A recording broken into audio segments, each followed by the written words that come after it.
আমরা যারা মুসলমান ধর্মাবলম্বী আমরা অবশ্যই অবগত আছি যে যুগ যুগ ধরে বিভিন্ন নবী রাসূলগণ কাঠমিস্ত্রি কাজ করে তাদের জীবিকা নির্বাহ করতেন। মিস্ত্রি এই পেশাটা কোনোভাবেই নিচু শ্রেণীর কাজ নয়। এটি যদি নিচু শ্রেণীর কাজ হতো তাহলে মহান আল্লাহ তাআলা তার প্রিয় বান্দা এবং রাসূলগণকে এই কাজ করার নির্দেশনা কোনোভাবেই দিতেন না। হ্যালো গাইজ, আসসালামু আলাইকুম, welcome back to my another video. Rohan ব্লগসের পক্ষ থেকে সকলকে জানাই স্বাগত।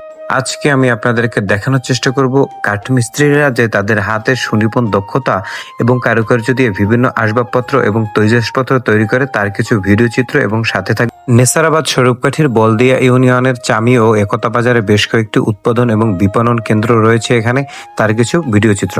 ভিউয়ার্স, আপনারা জানলে অবাক হবেন যে এই চামি একতা বাজারে প্রায় 80% মানুষ কোনো না কোনো ভাবে এই কাঠমিস্ত্রি এবং কাঠ ব্যবসার সাথে জড়িত রয়েছে। উৎপাদনের প্রাথমিক পর্যায়ে তারা গোল কাঠ ক্রয় করে এবং সেগুলোকে বিভিন্ন ফার্নিচার বানানোর জন্য বিভিন্ন আকৃতি দেয় সমিলে কাটার মাধ্যমে।